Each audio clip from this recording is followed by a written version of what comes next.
자, 그래서 오늘 말씀의 제목을 재직 교회를 세우는 기둥이라고 표현했습니다.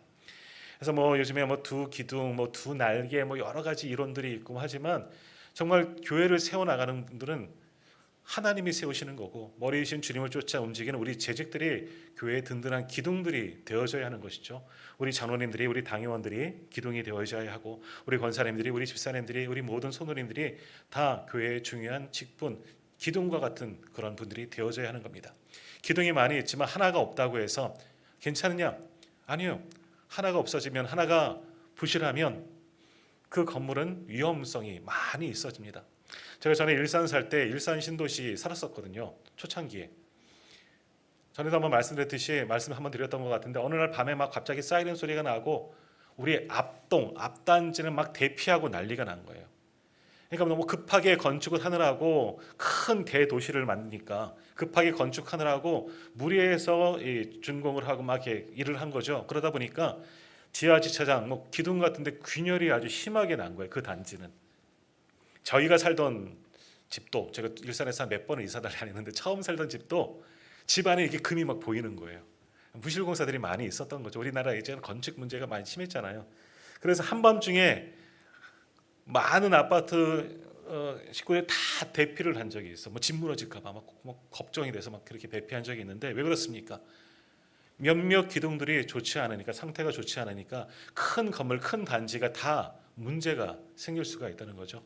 오늘 우리도 마찬가지입니다. 우리가 교회입니다. 차량도 있지만 교회는 건물이 교회가 아니에요. 이건 예배당이죠.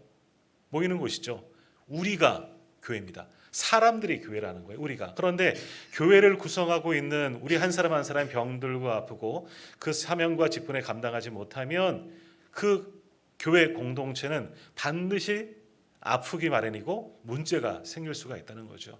그러니까 그 아픈 지체, 연약한 지체를 위해서 우리가 또 다음 주에도 이제 그런 말씀들을 함께 나누게 될 터이겠지만 같이 기도하고 중보하고 함께 가는 거예요. 함께 가는. 우리 교회에 제가 처음 부임해서 우리 교회 처음 표가 뭔지 아세요? 작년 표는 뭔지 아세요? 어제 알았어요. 일어나 함께 가자. 기억하시나요? 아가서 말씀이죠. 일어나 함께 가자. 처음 왔을 때 했던 아가서 말씀이 일어나 함께 가자라는 표제. 그게 참 맞는 것 같아요. 우리 교회는 교회 모든 교회 공동체는 함께 가는 거죠. 따로따로 가면 교회는 결국 분열과 나누어짐이 있는 겁니다. 그것을 고린도전서에서 보여주고 있잖아요. 교회가 하나 되지 못하고 온전히 건전하지 못하니까 교회가 분열될 수밖에 없는 거죠. 하나의 교회 아래에 있으면 뭐합니까? 교회 그 안에서 3, 4, 5 나누어져 있으면 안 된다는 거죠. 그러니까 우리 교회도 다시금 올 한해 재직 헌신 예배를 드리면서 하나님께서 세우신 이 재직의 의미를 기억하고 또 우리가 하나의 공동체를 이루고 주님의 교회를 만들어가기 위해서 모두가 함께 헌신하고 서로 건강하고 또 서로 축복하고 세워주고 그런 교회, 그런 공동체가 되기를 소망합니다. 그럴 때 교회의 기둥 같은 우리 성도님들이 든든히 세워지고 그럴 때 우리 오늘의 교회도 더욱 튼튼하고 그리고 성장하는 그런 좋은 교회가 될 줄 믿습니다. 이미 그러한 교회를 만들어 왔고요. 앞으로도 그러한 교회를 만들어 갈 수 있는 우리 모두가 다 되시기를 바랍니다. 자, 이제 오늘 본문 말씀 잠깐 함께 보도록 하겠습니다. 오늘 본문 사도행전 6장 말씀을 보았는데요. 자, 이 말씀 우리가 말씀도 읽었지만 초대 교회 7명의 집사님들, 소위 말하는 첫 집사, 사실 이들은 안수하고 세우니까요. 6절에 나오는 것처럼 그들에게 안수하니라라는 말씀은 안수하여 세운 집사님들, 안수 집사님들이라 하고 볼 수 있죠. 처음 교회 직분자들을 세워가는 것이 오늘 본문의 말씀인데 한 절 한 절씩 우리가 보면서 어떤 일들이 있었고 왜 이런 일들이 있는지를 한번 돌아보면서 우리에게 주시는 교훈은 무엇인가 함께 상고하는 그런 시간이 되었으면 좋겠습니다. 자, 먼저 우리 1절 말씀 한번 같이 읽어보겠습니다. 1절 말씀 사도행전 6장 1절 같이 읽겠습니다.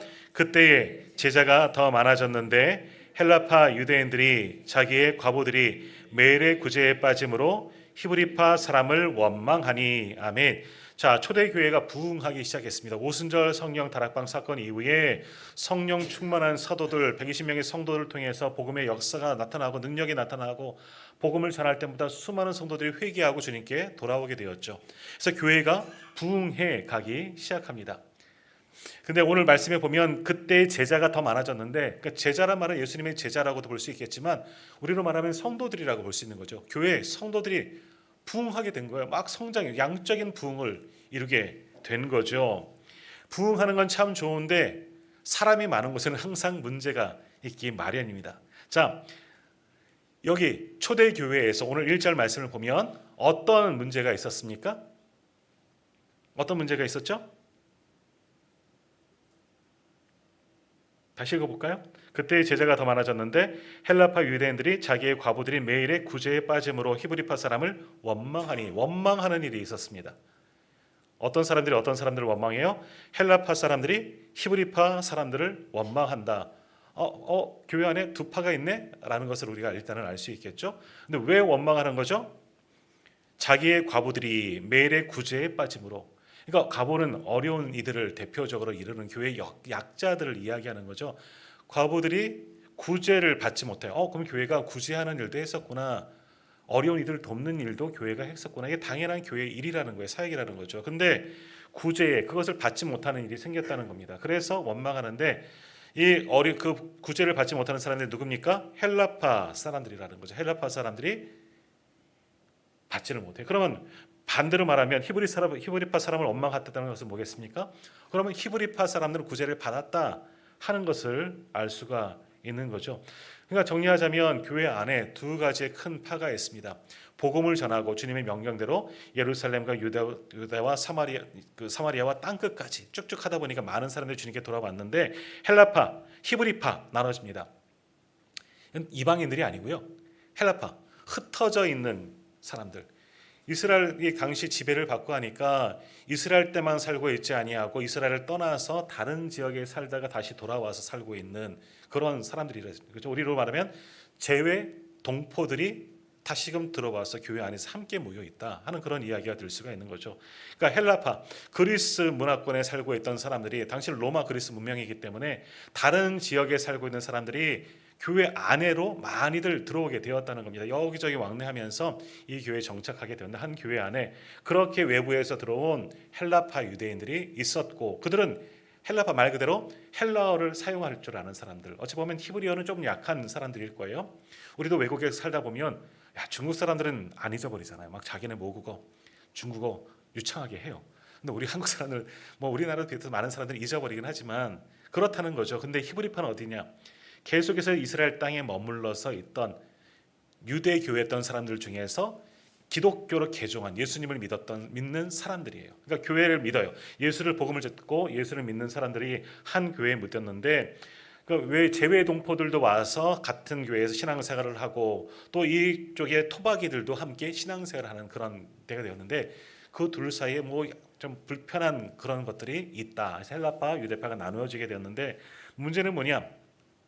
교회 안에 많은 사람들이 오게 되니까 당시 모두가 어려웠어요. 그래서 어려운 이들을 돕기 시작했는데 아무래도 이쪽에 오래 있던 히브리파 사람들이 손은 안으로 굽는다. 이거 정확한 표현인지 모르겠지만 자기 이쪽에 있는 어려운 사람들을 더 많이 주고 헬라파 사람들을 등한시하는 것처럼 보여집니다. 왜 그랬을까? 아무래도 이 일들을 담당하는 어떤 사도들이 주로 다 담당을 했는데 다 하지 못하니까 그래도 어느 사람들이 있었겠죠. 돕는 사람들이 있었겠죠. 그들이 아무래도 히브리파 오래된 사람들이니까요. 그들을 돕다 보니까 헬라파는 왜 우리는 안 도와주냐? 불평이 생겨서 원망하게 되고 그것 때문에 구제하는 일 때문에 구제하는 건 얼마나 좋은 일이에요. 교회 안에서 나누고 다툼이 있게 되었다. 그러니까 초대교회 성장하는 부흥하는 교회이지만 초대교회도 문제를 안고 있었다는 겁니다. 그래요. 왜? 사람이 사는 것은 반드시 문제가 나니까. 교회가 성장한다고 좋으냐? 아니요. 성장하는 것도 좋지요. 근데 성장하다 보면 이런 문제가 생길 수도 있다는 거죠. 그렇다고 작으면 문제가 안 생기냐? 작아도 문제가 생겨요. 왜? 죄인된 사람들이 교회에 모이기 때문에. 자, 하여튼 초대교회 안에 이런 문제들이 생겼습니다. 자, 이 문제가 생기다 보니 어떻게 해결하게 되어집니까? 그리고 이 문제가 생긴 이유가 뭐냐? 2절 말씀 한번 같이 볼까요? 2절 말씀 같이 보겠습니다. 같이 읽을게요. 12 사도가 모든 제자를 불러 이르되 우리가 하나님의 말씀을 제쳐놓고 접대를 일삼는 것이 마땅치 아니하니. 이전에는 교회가 크지 않았을 때는 예수님의 사도들 마띠아 포망에서 12명의 사도가 다시 세워졌잖아요. 제자들이 다시금 이 모든 일들을 다 하는 거예요. 그러니까 우리로 말하면 목회자가 말씀을 전하고 예배하는 일도 하고 구제도 하고 봉사도 하고 모든 교회 직분 행정 이것들을 다 사도들이 다 감당했어요.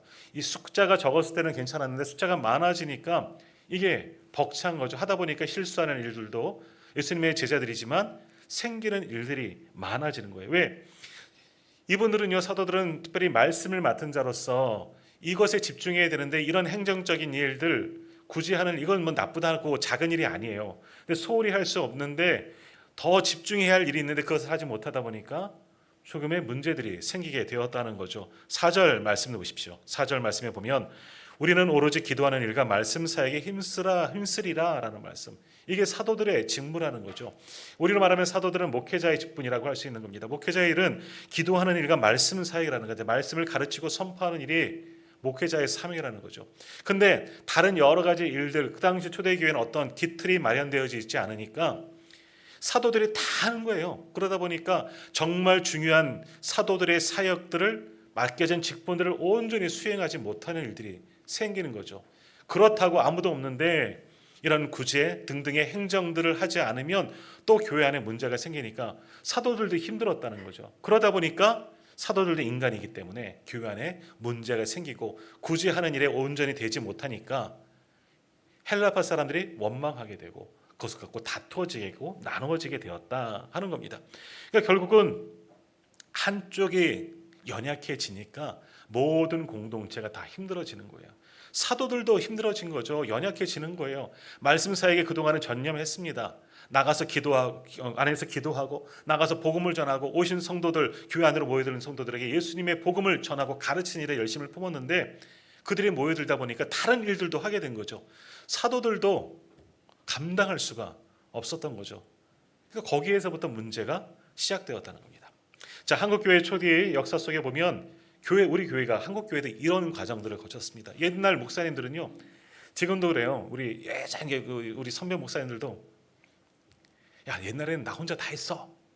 지금은 못하냐? 저도 교육전서 할 때 저희 목사님들이 막 보면 야, 나 혼자 100명, 200명 혼자 다 했어. 못하냐는 못한다는 거죠, 우리 보러. 근데 지금 몇 명인데 네가 못하니? 뭐 이렇게 야단도 맞고 그랬어요. 근데 옛날에는 그랬어요. 그랬었어요. 왜냐하면 교회 일꾼이 없었기 때문에 그런 적이 있었어요. 우리 교회도 마찬가지잖아요. 예전에는 어떤 분들 몇 분이 일을 했었어요. 그랬지만 지금은 직분을 주고 여기에도 보면 부서가 나누어지고 이런 틀이 점점 세워져 나가는 거죠. 그 전에는 교회가 개척되어지면 목사님과 개척 멤버들이 다 해요. 사실은 그럴 수밖에 없는 거죠. 그러니까 초대교회도 그런 일들이 일어나는 겁니다. 그러니까 목회자들은 목회자의 일을 하고 평신도 지도자들은 평신도 지도자의 일을 했는데 당시 이런 구분이 없고 다 사도들이 감당하니까 목회자들이 감당하니까 목회자들도 지쳐 떨어져 나가기 시작하는 거죠. 그러면서부터 이런 여러 가지 행정적인 절차에 문제가 생겨나가게 되었다. 그러니 말씀을 맡은 것도 사도들의 직분이 가장 중요한 직분도 온전히 감당하지 못하게 되는 것이고 그렇다고 구제나 행정이나 이런 것들은 다 하냐? 당연히 거기에도 문제가 생기고 이것도 못하고 저것도 못하고 교회가 아파가기 시작하게 되었다 하는 겁니다. 이건 단순히 교회 안에 파가 나눠져 싸우는 문제가 아니라 전체 교회의 큰 다툼과 여러 가지 환란들이 생겨나게 되었다 하는 겁니다.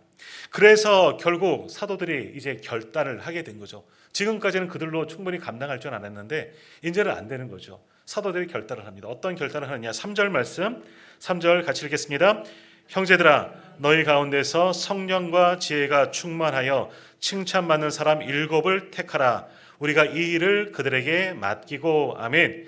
이제 목회자의 사역과 평신도 지도자들의 사역을 나누겠다라는입니다.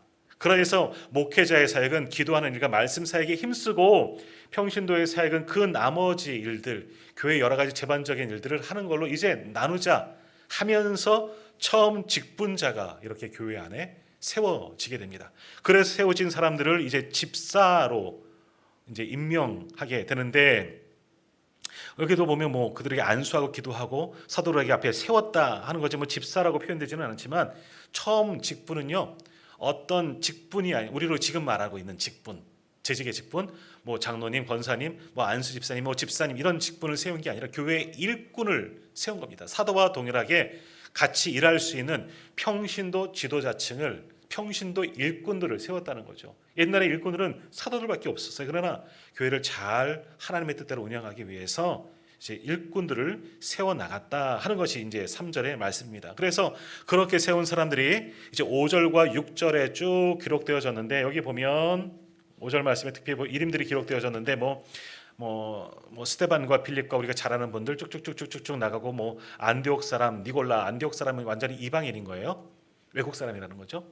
그런 사람들도 세워졌다. 뭐 이름들을 보면 전에도 이 말씀을 가지고 한번 설교했던 적이 있는데, 이 말씀을 다 나눠 보면 어떤 사람은 히브리파고 어떤 사람은 헬라파고 아마 공평하게 이렇게 나누어져서 아무튼 교회 일꾼을 세웠습니다. 자, 근데 이 말씀을 보면 3절 말씀에 보면 이렇게 7명의 일꾼들, 소위 말하는 첫 집사님들을 세워나가는데, 이 직분 맡은 자, 일꾼들을 세워나가는 조건이 있다는 겁니다. 그 조건이 뭐겠습니까? 다시 한번 3절 보십시오. 다시 한번 같이 3절 읽겠습니다. 형제들아, 너희 가운데서 성령과 지혜가 충만하여 칭찬받는 사람 7을 택하라. 아멘. 조건이 뭐예요? 성령과 지혜와 믿음이 충만한 사람, 그리고 칭찬받는 사람이다. 주의 영으로 항상 가득 차고 성령 충만한 사람들, 또 지혜도 충만한 사람들, 믿음이 있는 사람들, 그리고 사람들에게도 칭찬받고 인정받는 사람들이라는 겁니다. 그러니까 그들 공동체 안에서 당시 교회가 정확하게 얼마인지는 알 수 없지만 초대교회가 작은 교회 아니에요. 뭐 어떤 분이 전에도 설교 시간에 한번 누가 계산한 거 저도 인용을 했지만 몇만 명 교회라는 거예요. 초대교회. 예루살렘 초대교회가 한 몇십 명 모인 교회 아니에요. 몇만 명이 모인, 최소한 제가 기억에는 한 5만 명 이상 되는 그런 교회로 기억하고 있습니다. 굉장히 큰 교회라는 거죠. 근데 뭐 한 곳에서 모여 살 수는 없겠지만, 가정교회로 흩어지긴 하겠지만 굉장히 큰 조직이에요. 근데 7명으로도 감당이 될 수도 없겠지만 아무튼 그런 일꾼들을 세웠어요. 그런데 일꾼의 조건이 뭐냐? 첫 번째 직분자들의 조건이 뭐냐? 바로 성령과 지혜와 믿음이 충만하고 칭찬받는 사람들이었다 하는 겁니다. 하나님 앞에 신실한 사람들인 거죠.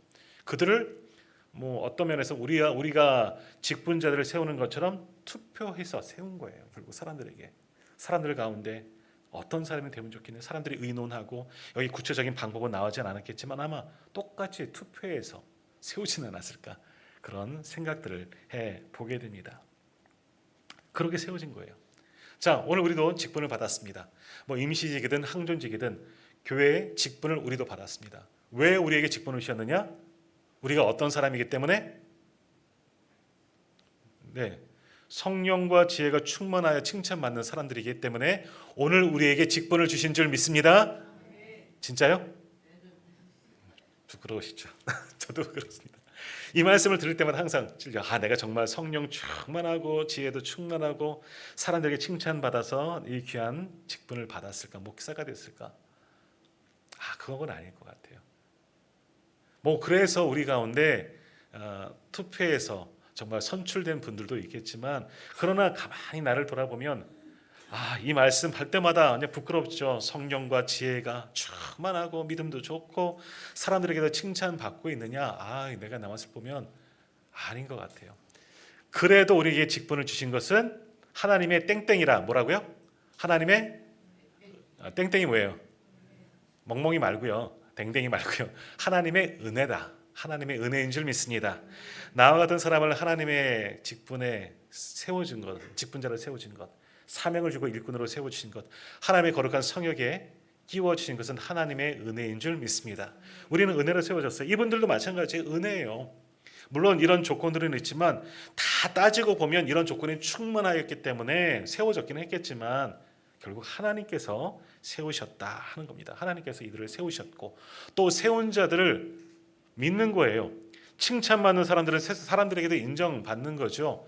그런데 그렇지만 우리 눈에 좋아 보이고 정말 훌륭한 사람처럼 보여져도 세워놓고 보니까 아닌 경우들도 보여져요. 부족한 부분도 보여주지만 그러나 그들을 신뢰하고 믿어줘야 되는 거죠.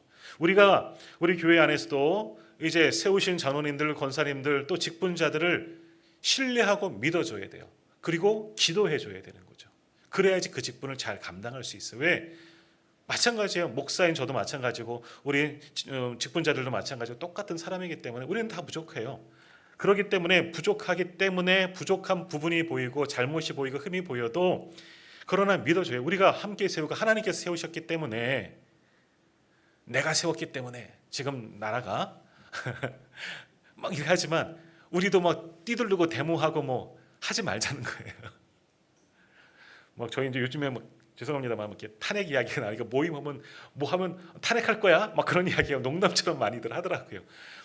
제가 이제 요즘에 운동하잖아요. 수영장에 가는데 우리 강사가 그렇게 하면 탄핵합니다 막 그러기도 하고 목사님들도 막 그렇게 모임할 때 막 농담식으로 자기 탄핵이야 막 그렇게 막 농담으로 많이 하더라고요. 근데 그러지 말아야 되는 거예요. 교회 안에서는 믿고 세웠으면 기도하는 거예요. 부족한 부분이 보이면 이번에 부족한 부분이 보였네요. 하나님 이걸 채워달라고 기도해야 돼요. 예전에 제가 한 교회에서 사역을 할 때 저희 목사님이 다른 교회 헌신 예배 가셨다가 오셔갖고 이제 그런 이야기를 하시는 거예요. 한 교회 그래도 지역에 굉장히 큰 뭐 거의 한 5천 명 이상 되는 그런 큰 교회예요. 오래동안 목회하신 한 30년, 40년 가까이 목회하신 분이 은퇴하셨는데 새로 젊은 목사님을 이제 모신 거예요. 그 목사님을 사역하는데 불만들이 생기는 거죠. 그러면서 목사님 설교가 신통치 않아요. 목사님 가방끈이 짧아요. 그러니까 남들은 요즘 뭐 박사도 하고 뭣도 하고 그러는데 목사님은 신대원만 나오셨다는 거예요. 그러니까 목사님이 조금 공부하는 것도 부족한 것 같고요. 뭐 학벌도 좋은 것 같지 않고요. 뭐 이런저런 불만들이 좀 막 생기는. 나이도 젊고요. 원로 목사님이 그 이야기를 듣고 중직자들을 불러 모아서 한마디 하셨다는 거예요. 나는 목사 안수 받은 지도 40년이 넘었고 이 한 교회에서 40년 가까이 섬기고 40년 동안 설교했으니 하나님께서 나를 다듬어 주셔서 이렇게 만들어주지 않았겠느냐. 이제 우리 아무개 목사님은 인재 목회를 시작하면서 이 교회 담임으로 보내주셨는데 첫 번째 담임 나왔는데 그분이 나와 똑같을 수 있겠느냐. 나를 비교 대상으로 놓으면 안 된다. 성도님들이 이분을 위해서 기도해 주시고 우리 목사님 잘할 수 있도록 신뢰하고 믿어주시라고. 그러면 분명히 이 목사님도 좋은 목사님 될 겁니다. 그 목사님 한마디 하니까 이제 모든 불평들이 사라졌더라. 뭐 그런 말씀이 있어요. 뭐 그 교회가 지금 어떻게 됐는지는 모르겠지만 아마 목사님 목회 잘하고 계시겠죠. 지금 뭐 저도 그 이야기를 들은 것은 뭐 20년 전쯤이니까. 굉장히 그분도 이제 교단에 아주 뭐 무게감이 있는 목사님이 아마 되셨을 거예요. 교회 규모도 그렇고 그런 거예요. 이건 목회자에만 해당되는 것이 아니라 똑같은 직분자들에게 행하는 마찬가지입니다. 어떤 직분을 맡고 또 우리가 처음 이 사역도 마찬가지입니다. 이 직분, 이 사역을 교회 안에서 우리가 수십 년을 교회 봉사하고 사역해도 새로이 그 직분을 맡게 되면 좀 헷갈리는 부분들이 있어요. 그래도 실수하는 부분이 있으면 품어주고 안아주고 그때는 이렇게 하는 것이 옳지 않을까요? 같이 도와주면서 하면은 그것이 정말 보기 좋고 아름다운 그런 공동체가 될 수가 있다 하는 겁니다. 성령과 지혜와 믿음이 충만하여 또 칭찬받는 사람, 이들이 조건입니다. 하나님께 그러한 분들을 보시고 눈여겨보시고 또 세워주셨고 또 하나님께서 세우신 분들은 우리도 인정할 수가 있어야 돼. 그렇게 그 직분 잘 감당할 수 있도록 우리가 함께 도와주어야 하는 거죠. 그래 네가 그 직분 받았으니 어디 얼마나 잘하나 한번 보자. 그 옆으로 보지 마세요. 똑바로 보시면서 잘 기도해 주세요. 그러시면 분명히 좋은 직분자들 될 겁니다. 오늘 또 우리 서립사님도 임명되셨습니다. 너무나 감사하죠. 늦게 신앙생활 하셨지만 우리와 함께 동역하면서 귀한 직분 받으셨는데 우리 두 분도 열심히 주신 직분 잘 감당할 수 있도록 우리가 함께 도와주시고 또 응원해 주셔야 돼요. 기도해 주셔야죠. 그래야 이제 더 귀한 직분을 받게 되는 겁니다. 나중된 자가 먼저 될 수도 있는 거예요. 주님 말씀하셨잖아요. 어떻게 알아요? 그러니까 우리는 주신 직분에 충성하는 분들이 다 되시길 바랍니다. 자, 그렇게 그러한 조건들을 가지고 7명의 5절에 나오는 7분을 처음 일꾼으로 소위 말하는 처음 집사들로 세웠는데 어떻게 세웠느냐? 어떻게 세웠는지 자, 6절 말씀 6절 같이 읽겠습니다. 사도들 앞에 세우니 사도들이 기도하고 그들에게 안수하니라. 사도들 모든 공동체 앞에서 우리 또 임직 받을 때랑 똑같잖아요. 그들을 다 세워놓고 사도들이 기도하고 안수할 때 우리 장로님 권사님들 우리 직분 받으실 때 그랬잖아요. 우리 노예에서 임원들이랑 목사님들 오셔서 또 장로님들 오셔서 함께 기도하면서 머리에 안수하면서 그렇게 세우는 거예요. 직분을 주셨다 하는 거죠. 이게 굉장히 중요한 겁니다. 구약 시대에도 기름 부어 세우는 직분이 있잖아요. 우리가 잘 아시는 것처럼 왕, 제사장, 선지자는 기름 부어 하나님께서 기름 부어 세우십니다. 이스라엘 왕은 하나님의 기름 부어 세우시는 하나님께서 세우신 왕이고요. 선지자, 제사장도 마찬가지입니다. 우리 교회 직분자들도 마찬가지예요. 모든 직분자들도 마찬가지로 기름 부어서 하나님께 세우시는 거예요. 안수하는 것, 사람이 축복하는 것이 아니라 우리의 손을 빌어 하나님께서 그들을 안수하시는 거죠. 오늘도 예수님께 세례하실 때 성령이 임하셨다 말씀하셨잖아요. 성령의 권능이 함께 하셔서 주님도, 인간의 몸을 입으신 주님도 십자가의 사명을 감당하시기 시작하신 거예요. 공생의 사역을 시작하셨어요. 마찬가지로 안수할 때 하나님의 능력이 그분들과 함께 하시는 거예요. 오늘 먼저 항족지 되시고 중직자 되신 분들은 그런 능력을 받은 거예요. 내가 직분 임명 받을 때 내게도 그런 능력을 주시고 내게도 그런 성령을 주셨다는 겁니다. 안수하여 세웠다. 너무나 귀한 일이죠. 그래서 교회의 모든 직분은요, 임명받아야 시작됩니다. 물론 지금 나라의 일꾼들도 마찬가지예요. 제가 뭐 정치 반환적인 좀 그런데 헌법재판관 임명하는 것 때문에 좀 시끄럽잖아요. 마찬가지예요. 임명을 해야지 시작하는 것처럼 교회는 더더욱 그래요. 이 임직식이 굉장히 중요해요. 우리 코로나 때 우리 장로님, 권사님 우리 그때 선 투표해놓고 코로나 때문에 임직을 늦췄잖아요. 그래서 참 유예 기간이 있어서 멈췄지만 이게 임직을 해야지 직분을 시작할 수 있는데 임직을 못하면 못하는 거예요. 오늘 두 분 임직 받으신 거예요. 우리 크게 아주 성대하게 하진 못했지만 오늘부터 이제 집사의 직분이 시작되어지는 거예요. 이제 부르실 때 누가 나한테 황영수 성도님 그러면 500원 하세요. 이제 좀 올립시다. 5,000원 합시다. 5,000원. 5,000원 하세요. 5,000원. 아르바이트입니다. 5,000원. 주시고 주변에서 감시하세요. 집사님 호칭 안 부르면 헌금합시다. 네. 자, 그렇게 안수하여서 직분을 세웠다 하는 겁니다. 자, 그리고 그렇게 교회가 이제 나누어진 게 된 거죠. 교회 일꾼들, 목회자와 평신도 지도자, 일꾼들이 세워지게 되었습니다. 그랬더니 어떻게 되었냐? 우리 7절이 굉장히 중요한 말씀인데 우리 한번 같이 읽겠습니다. 하나님의 말씀이 점점 왕성하여 예루살렘에 있는 제자의 수가 더 심히 많아지고 허다한 제사장의 무리도 이 도에 복종하니라. 아멘. 뭐예요? 교회가 한마디로 든든히 세워졌다. 왜? 하나님의 뜻대로 교회가 이루어지니까. 왜 말씀이 하나님의 말씀이 점점 왕성해졌을까? 목회자가 목회자의 직분에 충성할 수 있으니까 왕성해지는 거죠. 목회자의 일에 전념하니까 하나님의 말씀이 왕성해지는 거고요. 성도들의 수가 평신도 일꾼들이 열심히로 맡은 사역에 충성하니까 교회가 건강해지는 겁니다. 그러니 어떻게 됩니까? 말씀이 왕성하고 교회가 건강한 교회는 당연히 부흥하게 되는 거죠. 제자의 수가 더 심히 많아지고 허다한 제사장의 무리도 이 도에 복종하니라. 누가 들어왔다고요? 제사장도 들어왔다는 겁니다. 제사장은 유대교의 심취한 유대교와 기독교는 엄연히 틀린 거예요. 같은 하나님을 섬긴다고 똑같은 종교 아닙니다. 그럼 더 확장하시면 이슬람교와 기독교가 같은 거냐? 이슬람이 얘기하는 알라도 하나님이에요. 그럼 우리 좀 가까운 친척 종교네? 아니에요. 전혀 다른 종교예요.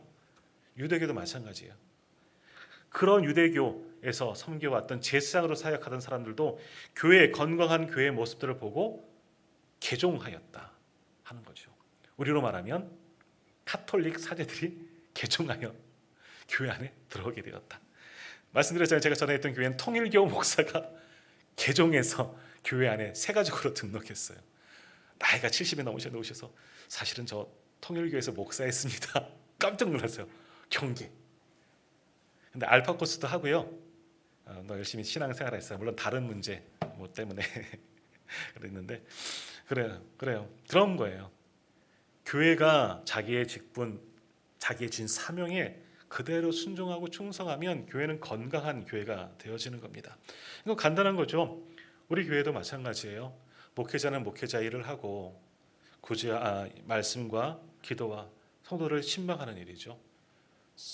평신도 일꾼들도 우리 장로님은 장로님들의 일을 치리하는 일들을 그리고 행정적인 일들을 우리 권사님, 집사님들 거기에 맞춰진 모든 일들을 다 충성하시면 교회는 건강해지는 겁니다. 다른 일들이 있어서가 아니라 누구 때문에 우리는 안 되는 거야. 우리 교회는 목사님 때문에 부흥하지 못하고. 그러면 슬프겠죠? 누구 때문에 교회가 문제가 생기는 게 아니야. 우리가 함께 서로를 믿어주고 신뢰하고 주님 안에서 함께 동역하면 더 좋은 교회로 분명히 든든하게 세워질 것이고, 바로 7절 말씀이 옛날 교회 옛날이니까 그렇지, 뭐 딴 나라 이야기니까 그러지, 아니요. 이 이야기가 우리 교회의 이야기가 될 줄 믿습니다. 오늘 우리가 내게 주신 직분, 또 내게 지킨 사역의 현장 감사히 여기면서 충성하면 하나님께서 우리도 이렇게 건강한 교회로, 든든한 교회로, 부흥하며 성장하는 교회로 분명히 세워주실 줄 믿습니다.